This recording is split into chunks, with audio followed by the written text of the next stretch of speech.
Borda update. Nakit pa nga ng TikTok ng Borda. Si Barbie, sinew niya yung favorite niyang kanta ni Sabrina Carpenter.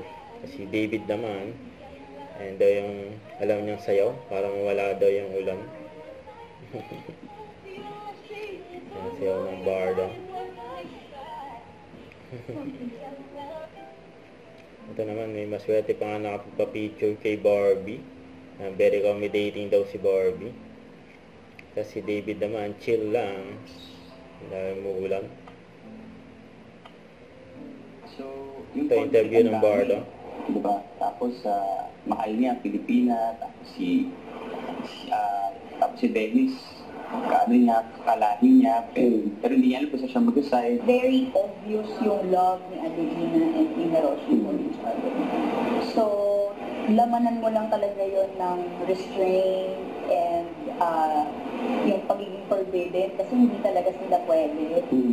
Yun, so parang yung gano'n, yung gigil talaga eh. Huwag kalimutan mag-subscribe, click ang notification bell para update po ang Pure Reaction Vlog. Bye guys, for what?